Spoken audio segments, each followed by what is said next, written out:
ओम सत्य प्रसाद भगवान की वाणी, अमृत वाणी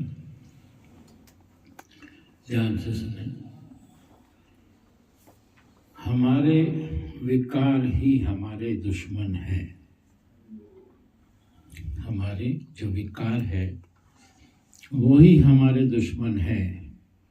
वो हमको लूट रहे हैं। इच्छा अहंकार हमारी एनर्जी को लूट रहा है। इच्छा और अहंकार ये क्या है? ये भी एक हमारे विकार है। तो ये जो विकार है यही हमारे दुश्मन है और इसी से जो है हमारी जो एनर्जी है वो डिप्लीट होती है, एनर्जी हमारी लॉस होती है। कर्तव्य कर्मों द्वारा मैं पूजा जाता हूँ। कर्तव्य कर्मों द्वारा मैं पूजा जाता हूँ। कर्तव्य कर्म ही पूजा बन जाती है। कर्तव्य कर्म ही पूजा बन जाती है। कोई बोलता है कि हम करते ही क्या है, बस खाना खाते हैं। अरे टाइम पे खुश होकर सेवा करो, भगवान को याद करके करो, भगवान को याद करते रहो, ओम ओम करके करो तो तुम्हारी भक्ति भी हो गई, तुम्हारा पूजन भी हो गया। क्यों समझते हो कि हम कुछ नहीं करते हैं? क्यों पहाड़ ढोते हो कि हमको कुछ करना है? निष्काम भी करना है, ये भी करना है। निष्काम यही है कि तुम उम्मीद नहीं रखो। निष्काम यही है कि तुम उम्मीद नहीं रखो। भले तुम 70 साल के हो जाओगे, बहू सेवा नहीं करेगी, तुम मन नहीं चलाओ। यही निष्काम है। ये भी एक निष्काम है।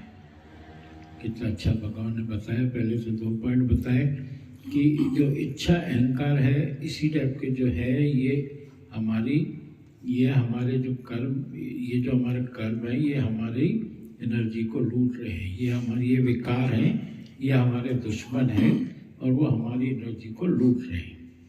उसके बाद भगवान ने ये बताया कि कर्तव्य कर्म जो है ये भी एक पूजा है। कर्तव्य कर्म जो कल भगवान ने बताया था कि 2 टाइप के कर्म होते हैं। तो इसमें एक जो कर्तव्य कर्म है जो करना है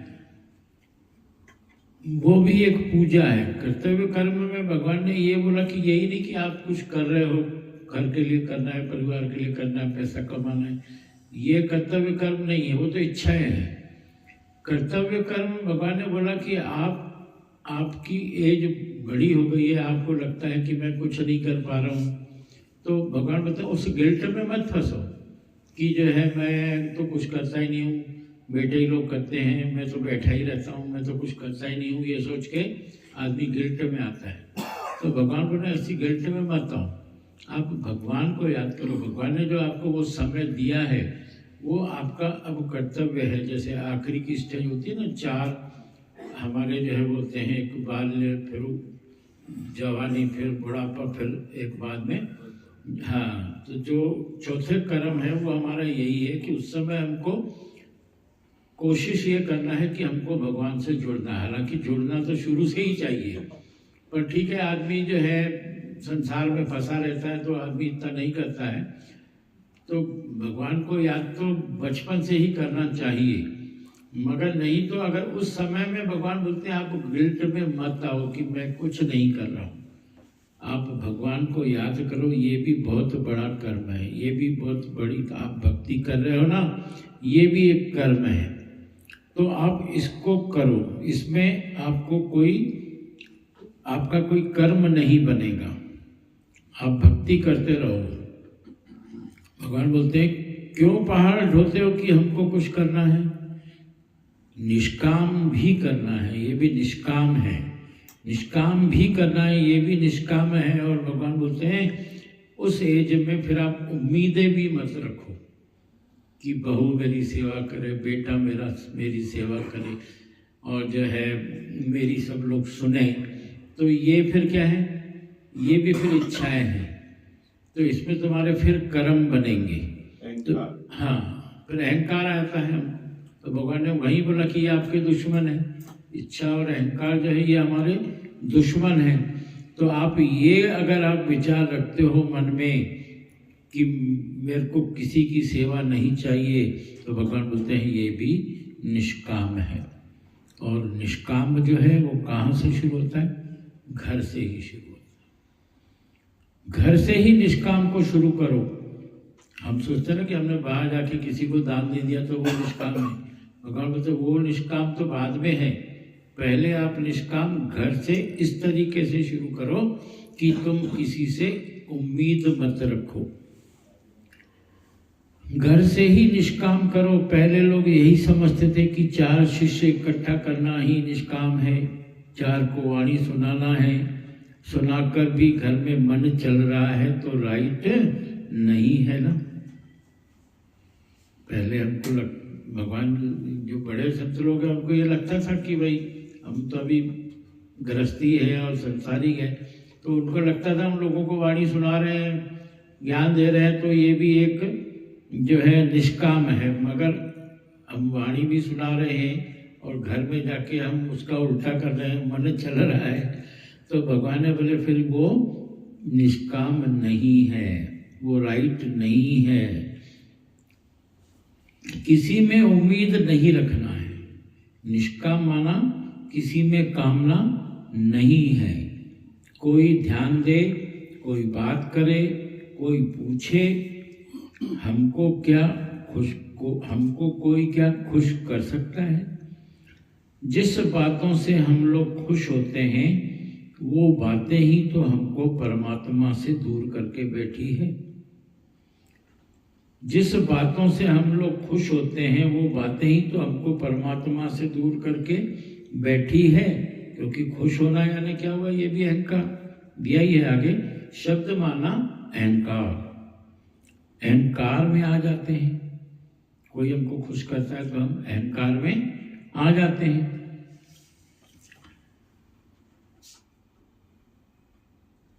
चाहे वाणी हम बोलते हैं वो भी अहंकार है। चाहे वाणी हम बोलते हैं वो भी अहंकार है। पर जब भी बोलते हैं हम बोलने वाले नहीं हैं तो छूटे पड़े हैं। कराने वाला कौन है? वही है। करन करावन तू ही तू। हर बात में ये चीज, ये वाक्य हमको याद रखना चाहिए कि करन करावन तू ही तू। क्योंकि हम कुछ भी करते हैं तो हमको अहंकार आता है। और क्यों अहंकार आता है? क्योंकि मैं करके कर रहे हैं। अगर भगवान के ऊपर छोड़े तो फिर अहंकार आएगा। लोग हमको खुश करते हैं, हमारी तारीफ करते हैं तो हमको अहंकार आता है। क्यों आता है? क्योंकि हम वो बोलता है कि आपने किया, तो फिर हमको लगता है कि हाँ भाई हम जो है अच्छा कर रहे हैं, तो ये भी एक अहंकार है। तो भगवान ने इन सब से भी बचो, तो ये भी एक निष्काम है। अगर हम बोलने वाले नहीं है तो छूटे पड़े हैं। मौन रहना ही सबका धर्म है। मौन रहना ही सबका धर्म है। सारा दिन में शब्द नहीं निकले, सारे दिन में शब्द ही नहीं निकले। साइलेंस में घर की सारी प्रकृति ठीक चलेगी। अगर आप घर में हैं और शांत है तो पूरे घर की प्रकृति ठीक चलेगी। अगर हम वहाँ पे बैठे हैं और अपनी चला रहे हैं तो भी प्रकृति गड़बड़ा जाएगी। लोग बोलेंगे बुड्ढे को कोई काम ही नहीं है, सारा दिन बैठ के जो है परेशान करते रहता है। या भगवान ने ये भी बोला कि अगर आप मन भी चला रहे हो, आपने शब्द नहीं दिया और मान लो मन भी चलाया कि अरे देखो कैसे यहाँ फेंक दिया है, अरे कैसे कपड़े यहाँ छोड़ दिया है, सिर्फ मन भी चलाया, तो भगवान बोलते हैं आपकी प्रकृति ठीक नहीं चलेगी। इसलिए मन मत चलाओ। जिसका जो होना है होगा। बस एक ही चीज सोचो, जो होना है वो होगा। तो हम क्यों अपना मन चलाएं, अपना जो है अपने को दुखी करें? तो कर्म भी बनते हैं, मन चलाते हैं तो भी कर्म बनते हैं, तो हमारे कर्म भी नहीं बनेंगे अगर हम मन नहीं चलाएंगे। तो भगवान बोलते हैं एक साइलेंस करके देखो, 1000 काम तुम्हारे होंगे। एक साइलेंस करके देखो, काम अपने आप बनेंगे, बिगड़े काम संवर जाएंगे, अपने आप आपके बिगड़े काम संवर जाएंगे। परमात्मा भी मिलता है और प्रकृति भी बनती है। मौन रहने के कितने फायदे हैं कि आपको परमात्मा भी मिलेगा और आपकी जो प्रकृति है वो भी एकदम बढ़िया चलेगी। हरिओम।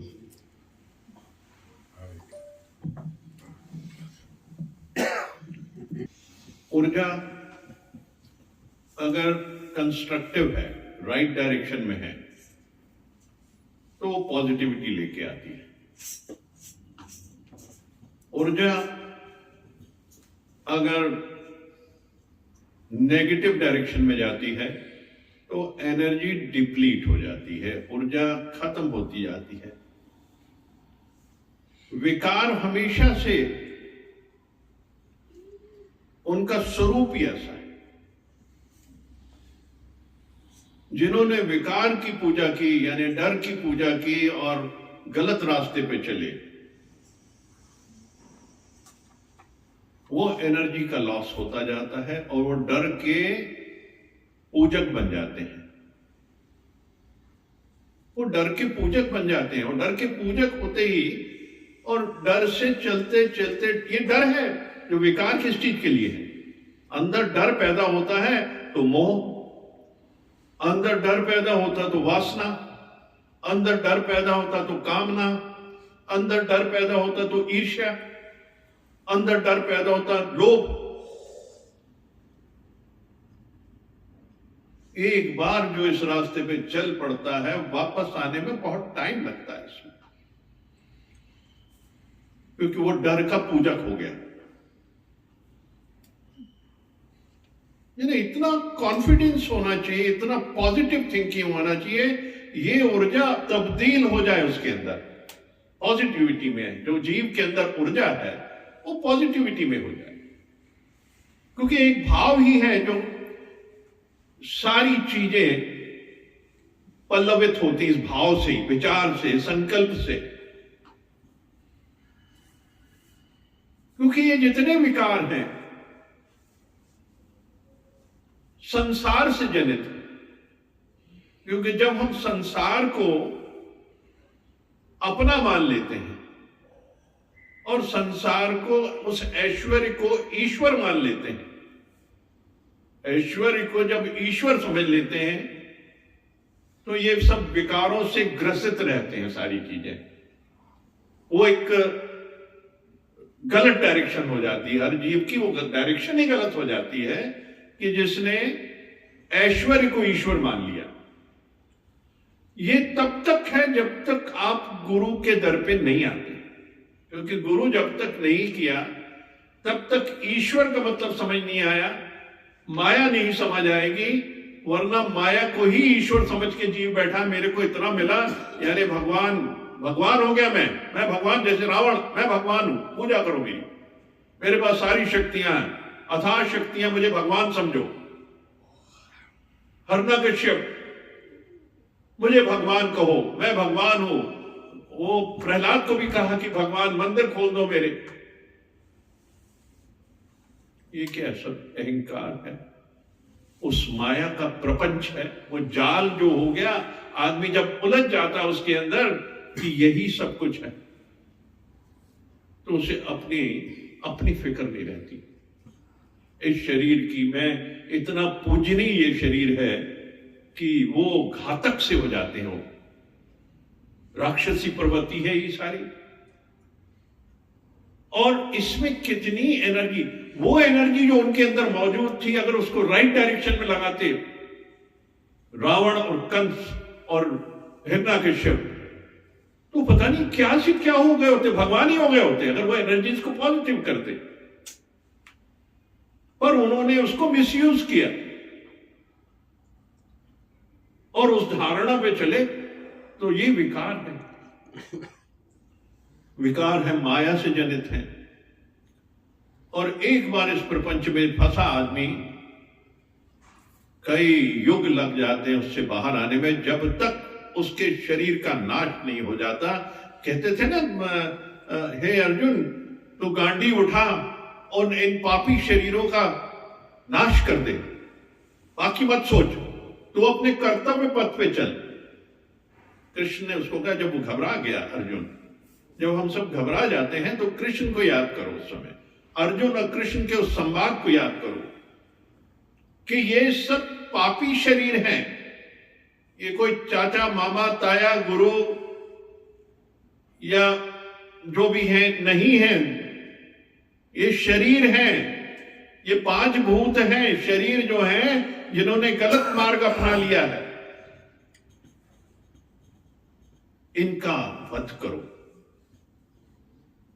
बस यही कर्तव्य पथ है। अब कर्तव्य पथ पे चलो, यानी धर्म से चलो, मर्यादाओं से चलो, और वेद और वेदांत में जीवन के लिए जो उन्होंने 4 आश्रम तय किए हैं, ब्रह्मचर्य का, गृहस्थ का, वानप्रस्थ का और संन्यास आश्रम। अब आपका कर्तव्य पथ यही है, जब आप ब्रह्मचर्य के आश्रम में हैं, आपको उसका पालन करना है।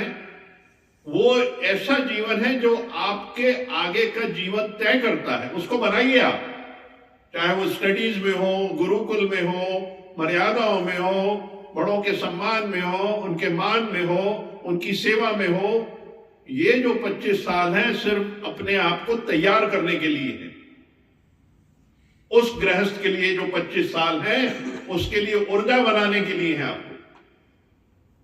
अब 25 जो गृहस्थ के हैं, पूर्ण रूपेण से आप गृहस्थ में रहें, भगवान स्वरूप समझ के रहें और सम्मान करें नारी का। वो 25 साल आपको धर्म से चलना है, कर्तव्य आपका अब परिवार है। और उसके बाद के जो 25 साल वानप्रस्थ के हैं, अब कर्तव्य पथ क्या, अपने आप को डिटैच करो, जिम्मेदारियां हैंडओवर करो, अपने आप को डिटैच करो 25 साल। अब 75 की उम्र हो गई, तो अब आ गया संन्यास आश्रम। अब पूर्ण रूपेण आप डिटैच हो गए, परमात्मा में जुड़ जाओ बिल्कुल। शुरुआत यहां से करो, शुरू से ही चलो, और करते करते ये अंतोगत्वा हर चीज समर्पित कर दो। जो कुछ इधर था सब उधर हो गया, अपना जीवन ऐसे जीना। तो ये है कर्तव्य पथ, और हर चीज में निष्कामता है।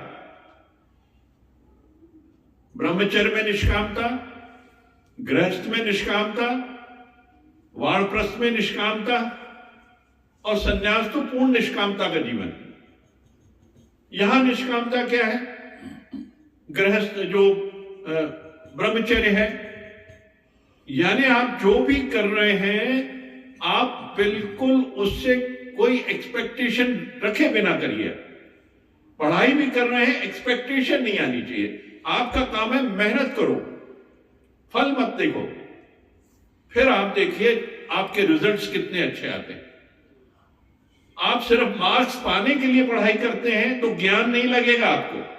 सिर्फ अंक मिल जाए वो नहीं चाहिए, उसको जज्ब करो, उस स्टडी को एक्सपेरिमेंट करके उसको पूरा ग्रहण करो। वो है निष्कामता। ऐसी गृहस्थ में निष्कामता है कि वो बच्चे आए, वो कर्म प्राणी आए, उनको पालना है, उनको मर्यादाएं सिखानी है, उनके जीवन के लिए पहले अपने जीवन में सही मार्ग अपनाओ, तो वो मार्ग भी सही अपनाएंगे। ये है आपका कर्तव्य, और ये कर्तव्य पथ यही है कि उनका मार्गदर्शन करना है आपने, क्योंकि वो जो देखते हैं वही वो करते हैं। समझाने की जरूरत नहीं है उनको। जो आप करते हैं वही देखते हैं और वही वो करते हैं, समझाने की जरूरत नहीं है। और डिटैचमेंट, बिल्कुल धीरे धीरे हर चीज हैंडओवर कर दो, और वो आप बिल्कुल तहे दिल से, खुशहाल से, होश हवास में सारी चीजें नॉर्म्स के हिसाब से, हर चीज समय के हिसाब से आप अपनी सब कुछ आने वाली जनरेशन को देते जाइए। निष्कामता होनी चाहिए उसके अंदर, वो भी कर्तव्य पथ है। और फिर तो कमंडली संभालो, वहां पर जो संन्यास आश्रम है पूर्ण रूपेण से, तन से, मन से, धन से संन्यास, माया से दूर, टोटल जो ठगती माया, तो ये आपका कर्तव्य पथ है। और यही निष्कामता भी हो गई, कर्तव्य पथ भी हो गया, विकारों का भी हो गया, ऊर्जा क्या हो गया। ये 4-5 चीजें तो हैं जीवन में समझने के लिए, उसी में पूरा ज्ञान समाया हुआ है, इसी में। ये इस वाणी के अंदर आकाशवाणी आई है, क्या मतलब, एक एक लफ्ज, एक एक शब्द, पहले ही जब लाइन है आपने जब उसका उच्चारण किया, पूरा हिल गया शरीर, इतना। ओम हरिओम।